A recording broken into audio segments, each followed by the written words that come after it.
G'day crew, welcome to Goat Fantasy. It's the Round 1 Mailbag edition.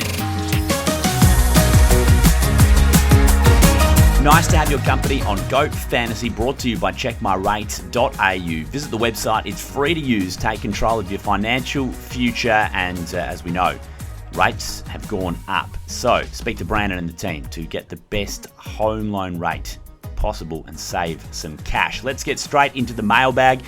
Warning from DT Talk and the traders. Get an explanation for Archie Roberts for me, or Brad Scott's thinking in general. So tough night for Essendon mids, aside from Zach Merritt. I think ultimately they were using the fifth spot on the bench to rotate their midfielders, which meant less time on ground for Parrish, Roberts, and then Caldwell in the second half. Of 77 turned into a 91.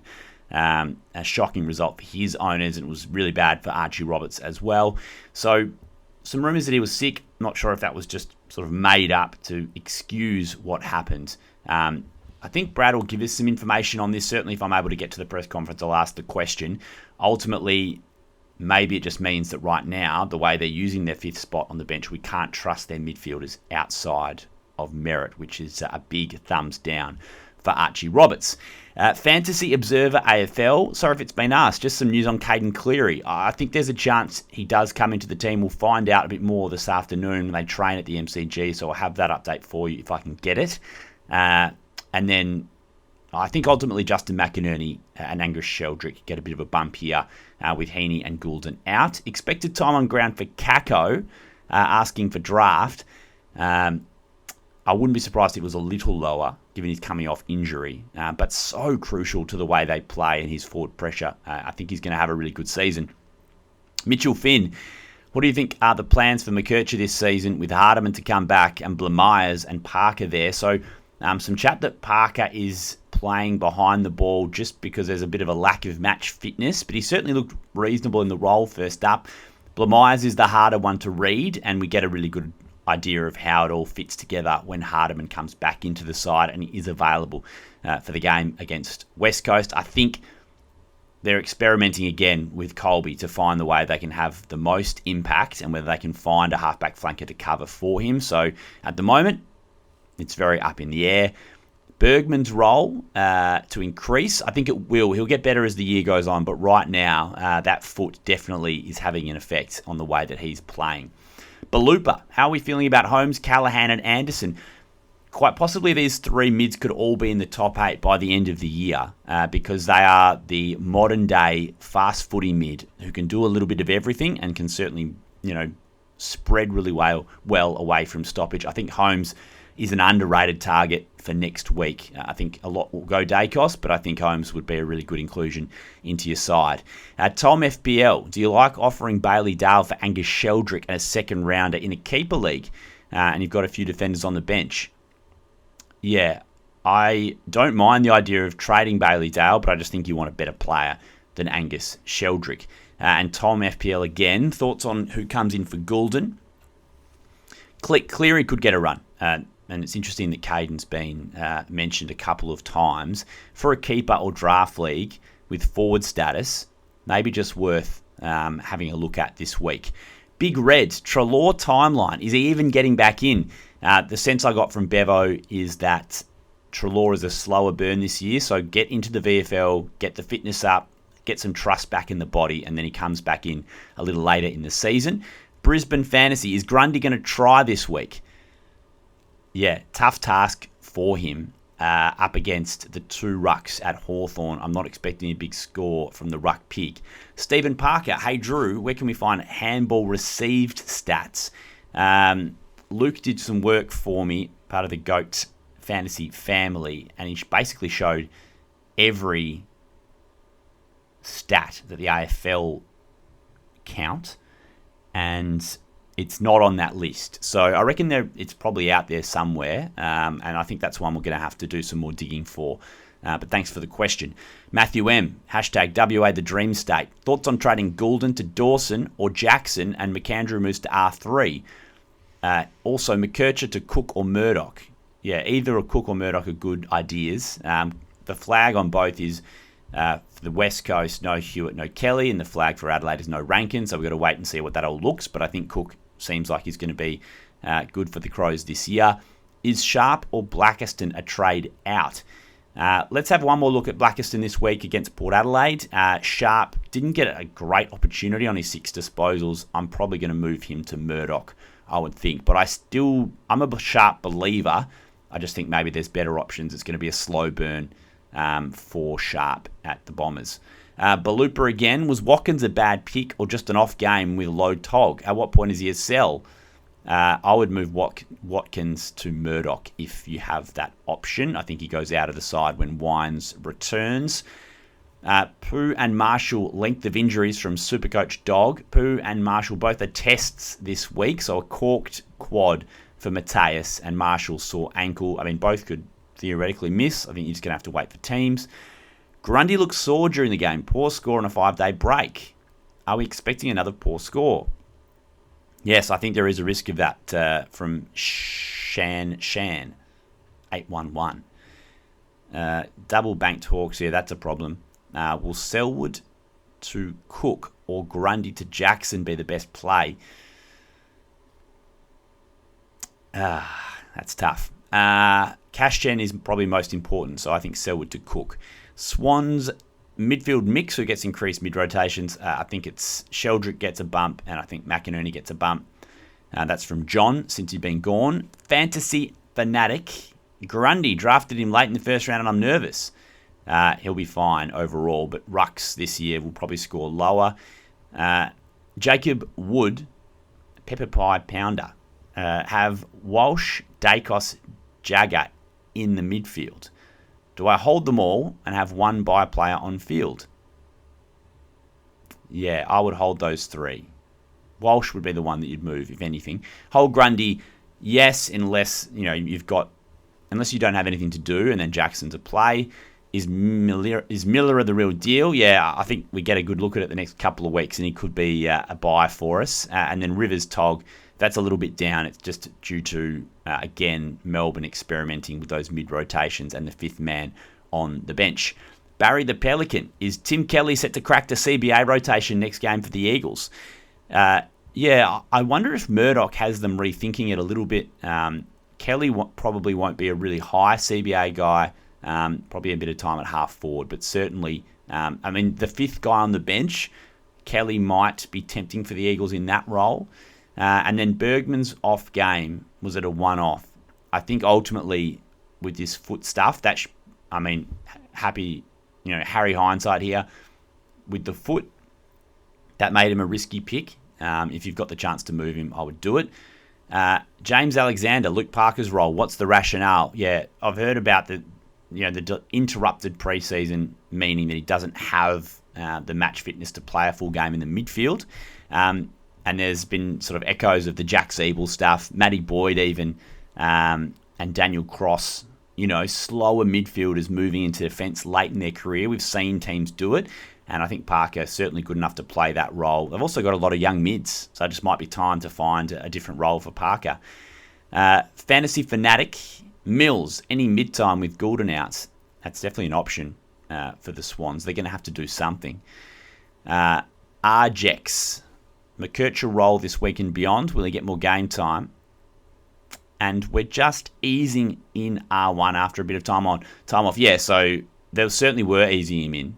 And they used sort of that 5th spot on the bench for McKercher. I just think at the moment they've shown their hand in terms of wanting to use him in a different role. So whether or not he gets the time on ground that you want, it's still not going to be the same kind of scoring that we would have seen with him off half-back. Aaron Callahan, is Carroll a risk of being dropped? Yeah, he is, and that's why I didn't start with him across the formats, because I was concerned that he felt like the player that Ross would drop if things went a little bit rogue to start the year. They do have Liam Stocker sitting there, who's probably a better defender. So yes, unfortunately, he is a chance. But his scoring's been okay, but job security for me is a little shaky. Libertarian, West Aussie. Will B. Scott continue keeping premiums on the bench for ridiculous amounts of time? Yeah, there's a risk of that. I hope not. It clearly didn't work. As the game went on, Essendon got worse, not better. So it didn't matter that they had maybe slightly more energy for playing lower time on ground. I just think get your best players out there. Alec Johnson, how's the Crows midfield going to look with Rankin back? I want to get Rochelle, but questioning whether he plays more forward. And that's the big flag on Rochelle this week is, do we want to invest in him when we haven't seen him playing with Rankin? I think we can wait one more week. If you've got him, great pick. He started beautifully. And I think there's every chance that he does have that permanent midfield role. But let's just see it with Rankin in the team. Roaring Cobra, do teams put any thought into positions on the team sheets? Depends who you ask, but I would say no, they do not. Cal McGuinness, will McKercher's TOG increase? I would expect it to increase this week, but it'll be a slower burn. Liam, are we nervous with McAndrew TOG? Thoughts on these trade ideas? Errol to Milan and Charlie Edwards red dot to Luke Jackson. Yeah, I like that. Certainly you've got to get Milan this week, and Luke Jackson has shown that he's going to be a superstar this season. McAndrew, time on ground, I'm not concerned. He played really well against Darcy Cameron. So if anything, I think his job security increased with a win and a good performance against Collingwood. Brad Gunson. Brad Scott Caldwell's time on grounds. Only 71%. Yeah, it's a question for Scott in his press conference this week. Etsy, Filippo injury status, corked quad test for this week. Usually they have tried to push Filippo to play in these situations. If you saw, I think this time they'll be a bit smarter and rest him. Henry Blebby Williams, please find out the severity of Todd Marshall's injury. He's a test this week with an ankle. Sam, concerned about TDK's ability to run out a game or respect for Gawn's endurance. Looks so gassed in the last half of the game after looking amazing in the first half. He went in sick. I believe that the St Kilda hierarchy leaked that information out to defend him. But certainly he looks good early. The way that he holds up as the season gets longer, that's the big question. Zach Grundy, what happened? Yeah, he got a knock early and just didn't have a good night. And Todd Marshall's injury ankle is a test this week. Sam, can I get your opinion on these two choices? McKercher to Murdoch, keep Blackiston for the ruck, yeah, and bank 500. Blackiston to Murdoch, and you have optimism that Colby turns it around. Yeah, either are good, to be honest. I know you probably want a straight answer here. I'm going to keep Blackiston for another week, and Murdoch you have to bring in. Colby may well score better against the Eagles, but his role is so up in the air. You're playing with fire, I think, keeping him. Do I trade out Parrish or Blackiston? I'm keen to have one more look at both. But there is a trade scenario in my mind where I'm just going to ditch Parrish because I'm not sure he's going to hurt us that much. I don't think he's got the ceiling, not from what I saw. He just wasn't able to put it together for 4 quarters, was he? Although he started really well. That's from DWH. Bailey Jubb, Miles Bergman.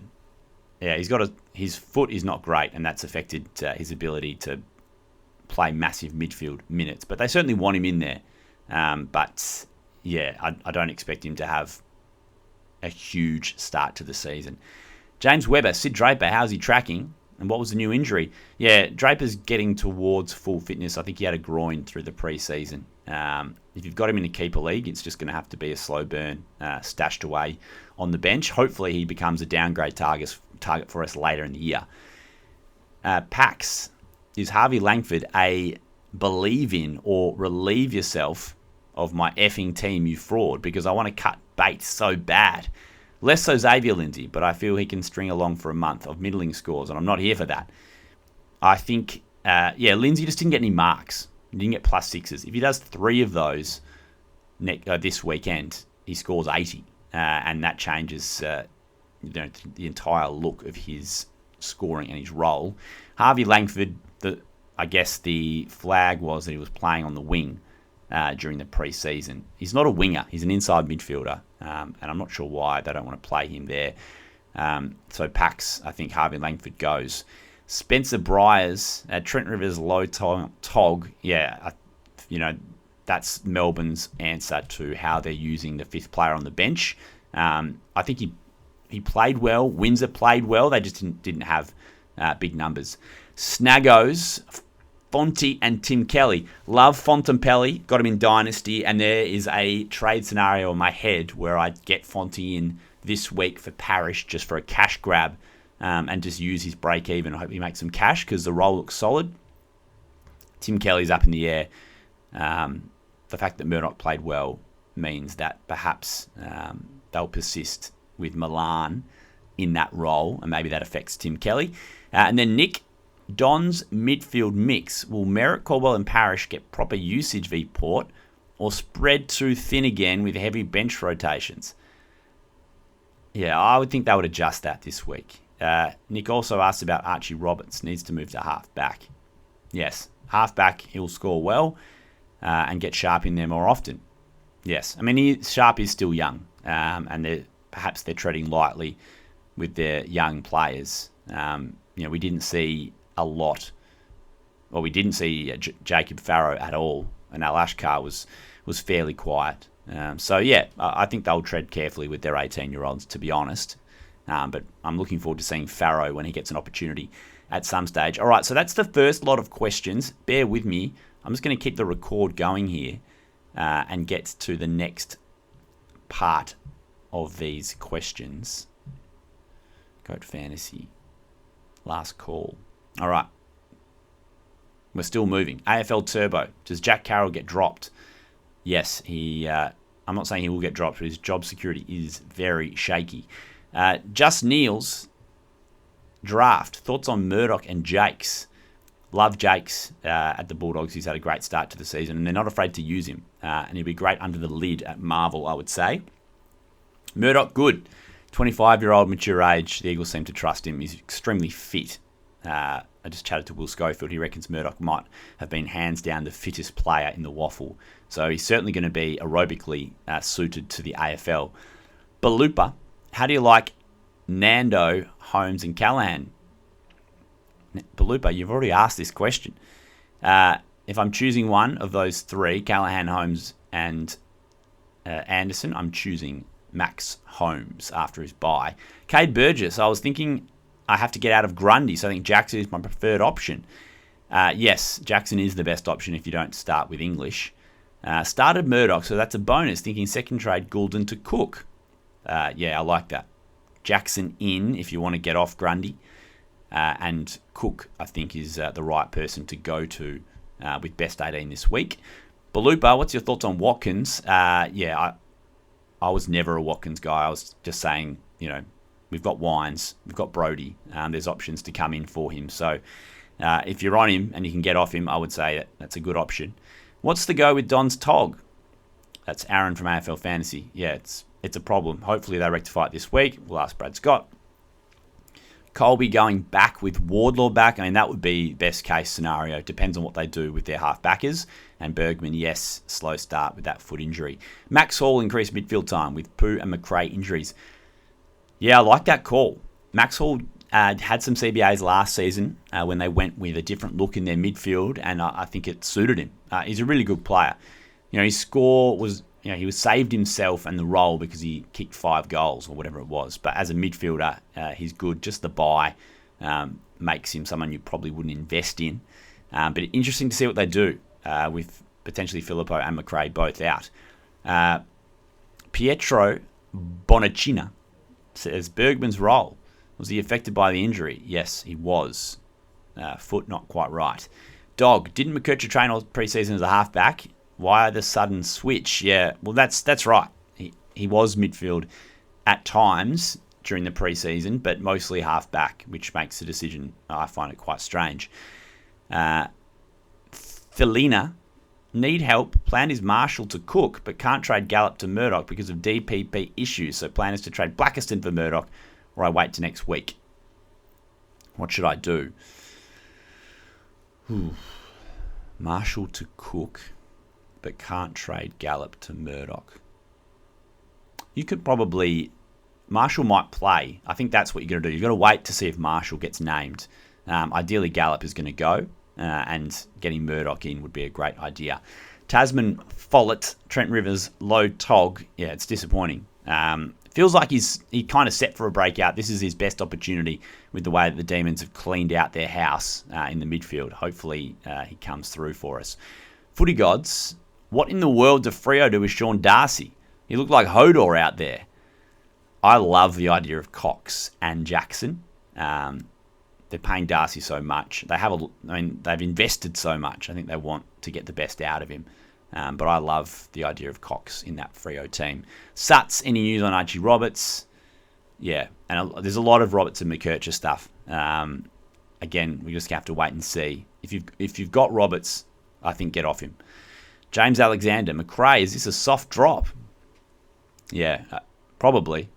I'm so cold on McRae. I was never going to touch him in any league.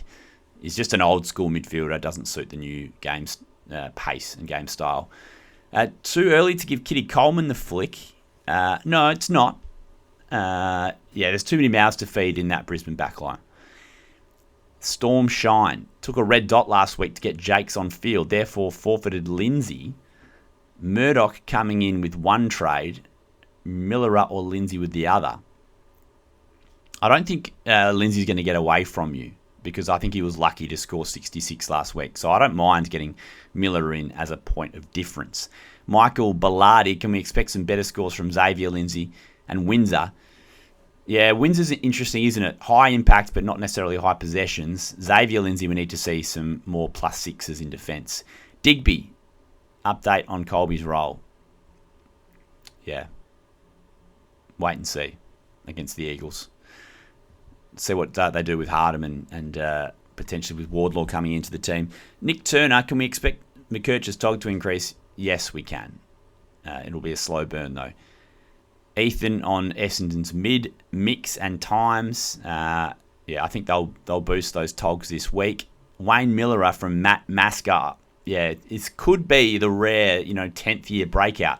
But they certainly seem like they were trusting him with ball in hand. And I think that's a good move. His injuries have been a problem over the years. Hopefully this is his breakout year. Tanner's tog down to match fitness. Tanner Bruin, I'm guessing that is. We don't have to worry about Tanner Bruin. He's going to be a great pick. And no, Meek, I don't think he'll be dropped. I think they'll keep going with the two rucks. Pax, I'm all at sea. I'm trading out Langford for Murdoch and then stuck on trade-out options. Could be Xavier Lindsay, Sam Banks or Fonte. The trade-ins could be Shees, Rosie or Jackson. New guns like Miller or Sarong or double down to Cook. I think don't worry about Sheasel right now. Don't worry about Rosie. He's already got that poor score built in. Don't mind the Jackson coming in. But you need to get your cash gen going, as boring as that is. So have a look at if there's rooks that you've missed to get them in. Was Murdoch's score a pop score? That's from Dylan. Yeah, I'd say so. He's not going to score that well every week, but it's a nice start. And Rooch, the last one, just on Colby McKercher. We'll do our best to get some intel on Colby through the week, but it's not looking good as a fantasy guy for the early part of the season. All right, that's the mailbag this week. Long one. Thank you, everyone, for getting involved. It's much appreciated. Whew, that is a taxing podcast to do. No breaks. If you've stayed with us, I appreciate you getting involved in the mailbag. We'll try to do this as much as we can on Goat Fantasy. Just had a little delay today because Zeitz came in, David Zeta, my colleague on AFL Tonight, and crashed the podcast. He actually accidentally unplugged the microphone. So it took a little longer to get this done than I would have liked. Anyway, thanks for being involved on Goat Fantasy. Stay tuned. Plenty more to come this week. Those trades for this week, crucial. Send us your thoughts via socials and we'll keep this conversation going. Thanks for your time. See you soon.